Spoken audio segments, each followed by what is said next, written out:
And now, Worcester, prepare to have your mind and your television destroyed by the world's most powerful, loudest, most metal talk show host, the Snow Ghost himself, live from 415 Main Street, Bruce Russell! Thank you. Thank you. First, there was a snow ghost on top of a silver mountain. Now that ghost is your community host. A snow ghost wants to get the most out of you. 'Cause a better world begins with you. How's it going, Bruce? Oh, pretty good. How are you? I'm alright. What's on your mind today? What's on my mind today? You seem hungry. I think a lot of it's probably so, but it's probably not for food. What are you hungry for? Metal. How do you feed that? How do you feed your metal hunger? With more metal. Is there a point at which you've had enough metal at which you're satisfied? No. Well, see, that's the difference between food and metal. Because food, which is the subject of today's show, Well, you could have enough food and then you would be satisfied. And that's really what we're all looking for. Don't you think? I try not to think, You're not allowed to laugh. Stop snickering at my question. What? I try not to think, it's a frightening thought. All right. Well, you want to introduce our guests? Do you know our guests? No, I don't. Well, why don't I introduce you to our guests? This is Bruce Russell, Hi, Snow Bruce. Ghost, Master of Originality. Mm-hmm. This is Rachel Hamilton. And Master of Metal. And this is Allison Vasallo. We're actually co-masters of vegan cooking. And you guys have brought some delicious food today. Mm-hmm. Bruce, have you had any of this food? No. Where do you want to start? Usually the beginning is usually a good place to start. What? Usually in the beginning is usually a good place to start. All right. Which of these foods should we eat first? First of all, what are they? What's the dishes? Allison. Well, these over here, they're pot stickers. Okay. These have more of a crisp outside rather than the moist outside associated with the pot sticker. I fried them. I deep fried them. Awesome. And then what? This is. This is a dipping sauce for the pot stickers. All right. It's salty and sour and sweet and spicy. Okay. What else we got? This is vegan macaroni and cheese Okay. with Old Bay, which is a seasoning. And then part of it kind of fell. Part of it kind of fell. I had to carry that and everything else that I brought with me in two hands, and so my tea sat on top of it. And then finally, oh no, we have two more things. We do. This is a coconut chocolate pudding that's a little bit warm. Okay. So it's more of like a beverage, but it's still delicious. All right, and then These are oat bran muffins Okay. with chocolate chips. Yep. excellent. Yeah. What do you want to eat first? One thing I have to say about the oatmeal brand. One thing about I have to say about the oatmeal brand. Hurrah, row. What? Is that a Scooby-Doo reference? No, that's a Well, let's have Jefferson. let's have pot that's a- stickers first. And then Do we have some plates? Yeah. Some Let's forks? get Here you go. You can just use your hands if you want to, but There. you want to be proper with Let's forks. the macaroni and cheese is spicy, isn't it? it's not spicy. Yeah, because I'm not even supposed to eat anything spicy. So. Oh yeah, I He's got can't handle acid spicy reflux. stuff. Okay. Oh, This is a that's little bit bad. spicy. No, I won't go with that then. Okay. This is really good. Yeah. What's the recipe for these? Oh, I shouldn't put it in my mouth before I tell you. No, we've had a lot of people eating with their mouth open on this show. And nobody's actually, actually, we had a lot of people open have their mouths full of food, but unfortunately, nobody's came to the point where actually somebody got sick and threw up on somebody's shoe. And that makes you all hungry for seconds. Thanks. So you were saying, what's the recipe? The main filling is vegan ground meat, and other stuff inside of it is carrots, bok choy, cilantro, garlic, ginger, and yeah, it's pretty tasty, and also has soy sauce inside. Cool. Cool. What's in the sauce?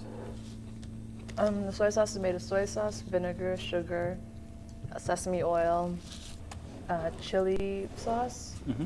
Did I say vinegar already? Yeah. Okay. Rice wine. I think that's all. And magic. And You got magic. one? Well, you're gonna eat the macaroni and cheese. I'm gonna eat the macaroni and cheese. And I had heard a lot about this macaroni and cheese before I had it. And it's like, for macaroni and cheese without dairy, it's surprisingly good. Yeah, one thing. It kind of tastes a little bit like macaroni and cheese. Yeah, but one thing you say about dairy about macaroni and cheese. What's that? How I dare you. Have you had any yet? Why don't you eat some and we can see if you can guess what's in it. Oh, I already know what's in it. What's in it? Macaroni and cheese. Okay.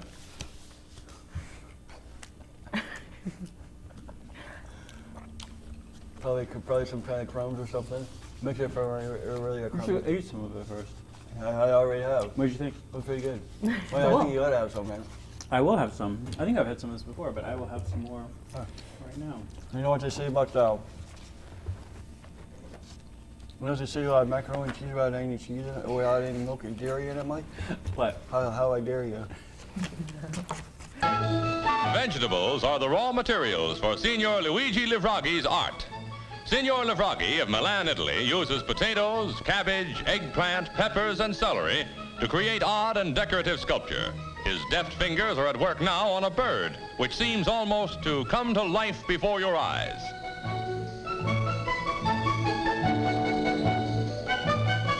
Here's one of his finished works, a swallow in flight. A ballerina made of vegetables pirouettes gracefully for you. And here's an elephant hoisting a log. A dancer and a bird are followed by still another ballerina. Next is a rooster whose every feather is made of vegetables. Two racehorses with their jockeys parade to the post. And here, Livraghi presents a whole aviary of birds. This cuckoo clock is a model for the sculptured cuckoo. But you'll never see any of these masterpieces in a museum.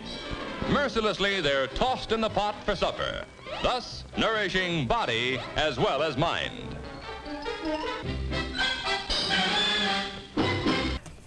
That's pretty daring. So this mac and cheese has like you say no dairy in this, No right? dairy, none at all. So what is it in this mac and cheese that like replicates? What is there besides macaroni in this mac and cheese? I think that the thing with macaroni and cheese is that mostly what you want from it is the texture. So what Okay. gives it the texture of macaroni and cheese is a lot of oil, flour, and then for the flavor, most of it comes from cheesy powder, which is also called nutritional yeast. You can find it Wow. in most health food stores, as well as the Artichoke Food Co-op in Worcester carries nutritional yeast. And that has like a cheesy flavor.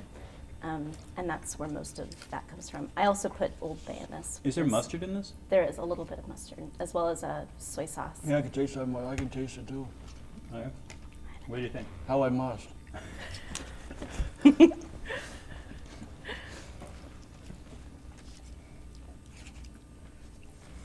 Do you guys ever make pizza without cheese? Like a million times. Yeah. What do you like to put on it?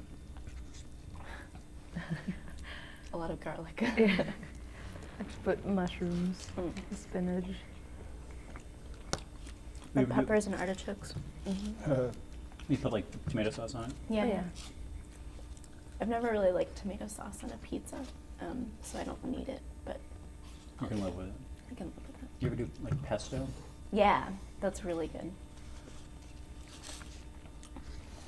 You can also put barbecue sauce on a pizza as a sauce. It's so good. I guess barbecue sauce is like a tomato sauce, right? Yeah. It just doesn't, it's not like in the traditional Italian style. No. One of my favorite vegan pizzas is barbecue sauce for the sauce, and on top is French fries. Where did she come up with that one? I don't know. Some friends came up with it. And I like to get it at school. That's pretty awesome. I know. There's two forms of barber sauce. But the only time I would recommend barbecue sauce. Mm-hmm. A is if you have a barbecue, Okay. and number two, if you get ready to be barbecue in hell, What's the barbecue sauce taste like in hell? pretty hot, probably flaming hot. So do you want to try some of the pudding before, before it congeals into pudding? Before it cools down and becomes solid? Are you guys ready? I don't know if you're ready for it. I'm ready. You're ready? Okay. Okay. Here goes Bruce. 1, 2, Just drink it. 3.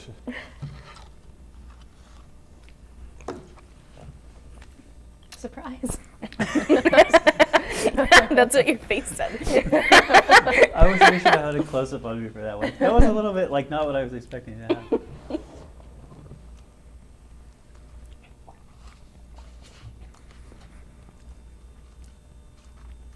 I like it. I'm not sure what it's supposed to be. I feel it's like whenever I don't know. It's like whenever you eat some foreign food that you've never had before, and you're like, "This is pretty." You good. have an expectation of what it is, but then it completely And you're like, surpasses. "I don't know what this is exactly." This is actually the easiest recipe I've ever done, and I actually made it on accident 2 days ago when I was cooking at Allison's house, and I decided to make it for the show. It has 3 ingredients. It's coconut milk, sugar, and cocoa powder. And you just whip it together. And if you chill it, then it's like mousse or pudding. And clearly, if you let it warm up, It's just a tasty beverage. it's a tasty chocolatey beverage. It's the coconut that I wasn't expecting. That's why I think Yeah. I was like, "What is this taste?" Yeah. This is weird.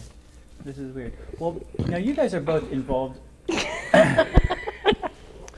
You guys are both involved in many activities. Yeah. As students, as political activists, as people living life to the fullest, but also as cooks, which is mostly what we're talking about today. That both of you guys are well known for being good cooks. So I wanted to know, how did you guys get into? Was there some point at which you were like, aha, now I'm going to become more serious as a cook, and people started giving you a lot of feedback, or was it like always just like, this is something that you just do? You go first. Okay. I actually only learned how to cook when I went vegan, because when I wasn't vegan, I ate quesadillas and chicken fingers every day, all the time. It was not a healthy existence. And then when I went vegan, I started eating like tomato soup. And I was like, there must be more food out there that I can eat. So I started actually looking into how to cook things that I wanted to eat, and then I found that I actually really enjoyed cooking. I think I started out with baking when I was younger, and then moved on to making other delicious things. So you just taught yourself? Mostly. Yeah, basically. I mean, there are so many recipes online that are easy to follow that you can learn how to cook really easily. And then eventually you just kind of get the hang of like what you do for every recipe. Cool. Which is fry things. Yeah. Add a stick of butter to everything. Yeah, that's so Southern. I guess I started cooking when I was little because my mom would cook a lot. My mom and dad would cook, and I would just help in the kitchen. Mm-hmm. And it just helped when I became vegan because I already knew how to cook and was familiar with handling food. Mm-hmm. And yeah. So you feel like you use the same sort of foundation that you learned as a kid? Yeah. As a cook now? Yeah, because I didn't, even before I was vegan, I didn't really cook a lot of meat. It was mostly just like vegetables and starches and stuff. Mhm. And meat was kind of like the accessory Yeah. food. Yeah. So cooking vegan, it wasn't much of a transition other than just finding other ingredients. Yeah. Bruce, do you cook much? A little bit, not much. What do you like to cook? I don't know, that's a good question. Toast? What? Toast? Yeah. There you go. It's always the time to have dessert now. Sure. So these are the cupcakes. Or these are, I'm sorry, these aren't cupcakes. No. These are bran muffins Yeah. in the form of a cupcake. Yeah. Or in a cupcake. Yeah, that's one thing I couldn't figure out. Why they call it cupcakes? They're not in cups. Do you guys know about this weird fad in the vegan world of people eating a lot of cupcakes? Oh, yeah. Yeah. Do you know I was a why part it of that happened? fad. You were part of that fad? Yeah. No, I don't know why. I mean, I know that they put out that Oh yeah. They, I think that's where the it Post Punk Kitchen guys put out that book. Yeah, like the vegan cupcakes take over the world or something. Have you ever had any of those cupcakes? That basically explains the fact. Oh, They're that good. I have had a cupcake baked by Issa Chandra Moskowitz Have you? Oh, really? Whoa. at the Boston Vegetarian Food Festival. Oh, yeah. What kind? Do you remember? I don't know. There was like a whole bunch. It actually might not have been baked by her. It was baked by people under her supervision. I don't know if that counts. I know that much. She did a great cooking demonstration 2 years ago. It was her and Terry Hope Romero and Peter Singer all cooking. Cool. Oh, yeah. It was really, really good. I saw that he rolled up a spring roll. I know, and they kept giving him crap the whole time. That was the best part. Like, Peterson, you suck at rolling up spring rolls. No, and he would be all like, you know, oh, you know, in Australia we can get the real lemongrass or whatever, the real Thai basil. Not like in Boston, the East Chandler would be like, whatever. Did you have one? Nah, You don't like them? I'm on pass. I'm branding something feed a horse. What? What? It's got chocolate chips. It tastes like a cupcake, man. No, I'm all set. All right, But thanks anyways. all right. Those are really good. Thanks. You know, when I became vegan, it was totally because of food. Like, I like basically was like, I took a 2-week break because my work was stressing me out, and I was like, the first week I did a juice fast, which was like which was pretty hard. I never did any like long fasts like this at all, and so it was pretty hard for the first couple of days at least, and then it got much easier. And the second week, it was like the second week, I'm going to be vegan. And I was basically sealing myself, like the juice fast will kind of lead me in difficulty-wise, and then the second week will be like hitting that wall. And then the second week, I did it, and it was just like not a big deal. Yeah. I lived in like a sort of a hipster neighborhood at the time, so it was really easy. Like I could basically go out to eat 24 hours a day and have like vegan stuff. Yeah. What was that? This is when I lived in New York. Yeah. And that was, and I didn't like change overnight, but that opened up to me the possibility that like this is actually not, this could actually be a fun, joyous thing to do, and it's not like becoming a monk. Yeah. Yeah. I didn't eat, like I said, I didn't eat anything except for quesadillas before I went vegan. And being vegan like opened up whole new cultures of food to me. Like I'd never had Indian food before. And I mean, I'd had like Chinese food, but that's like it. And Mexican food. It was amazing. Awesome. Do you guys have any statements for the people of Worcester? Go vegan. Fast. What Rachel said. Bruce, do you have any statements?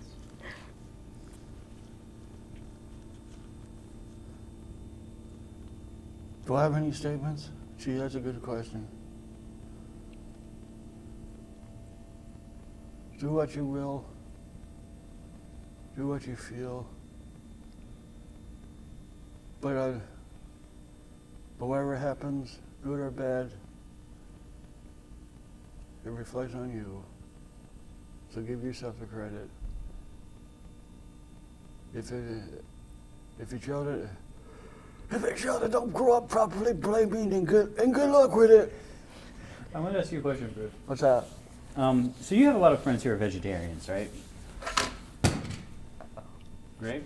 Yeah, That's just a minor technical. I'm just 50-50 myself. Yeah, I know. So that's what I was going to say. Is like, I mean 50-80. so I feel like you're often like, you're not a vegetarian, but you're often like being forced to eat vegetarian food, where you're in situations where it's like sort of expected of you to eat this vegetarian dinner, right?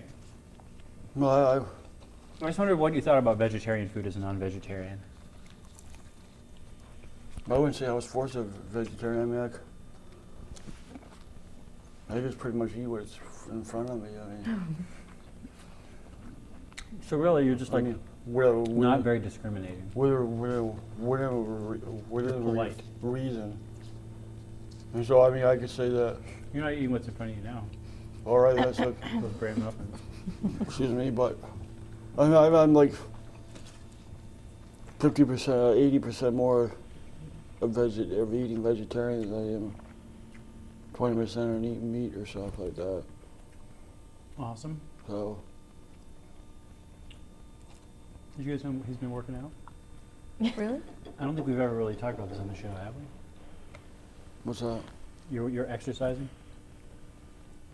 No, I don't think so. You want to talk about it? What's there to talk about? That your arms are getting huge. You're pumping iron? You want to show? This is a visual medium, man. Whoa. It's the gun show. Hello.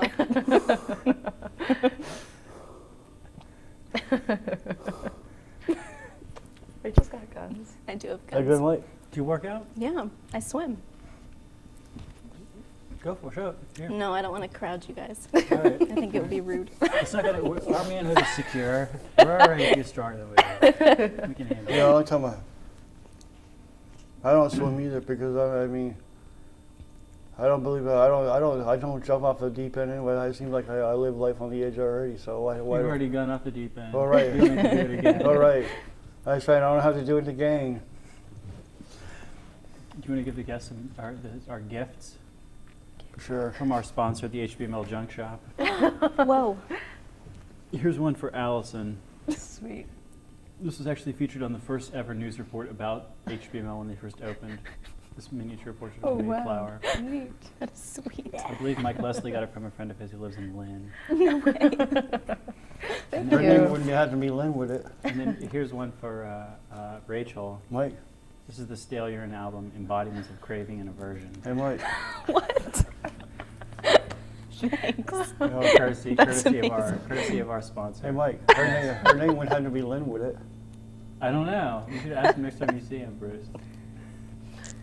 You should find out. You should ask him before I There are see him before I will. There are 23 songs on this CD. Do you have a CD player in your car? No, Do I you wish. own any CDs?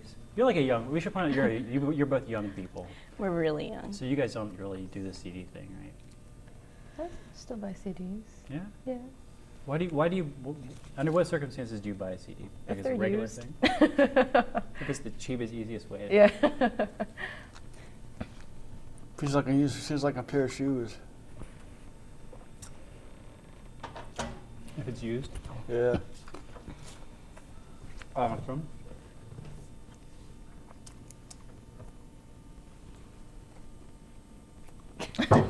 Yes. L'chaim. L'chaim. You're not gonna tell. Did you finish your drink already? Yeah. Refreshing. If you want a heart attack, it's refreshing. This is all this happens this entire show is people giggling. I'm glad that we're being consistent. I know. for This you is then. like we're gonna show people. A lot of people have seen shows taped in WCCA, but they don't know what the studio looks like. So now Revealed. It's very exciting. this is what it's like to be in WCCA. There you go. Well, Bruce, what would you like to do now on the show? Well, right now? Yeah, because you got 4 minutes left. I don't know what for. I know what I'm doing.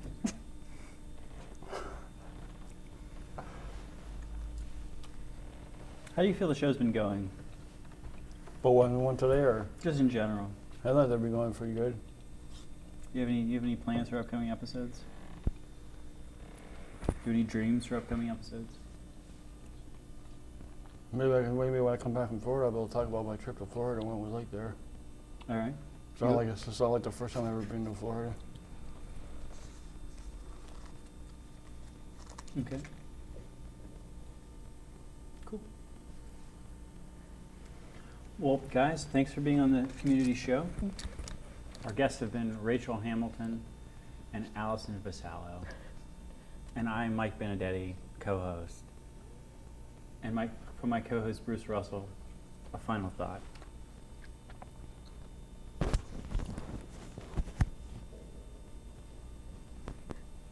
Want me to say something?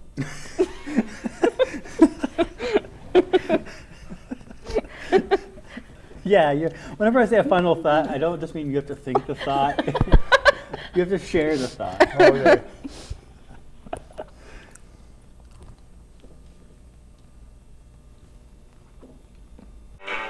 First, there was a snow ghost on top of a silver mountain. Now that ghost is your community host. A snow ghost wants to get the most out of you. 'Cause a better world begins with you.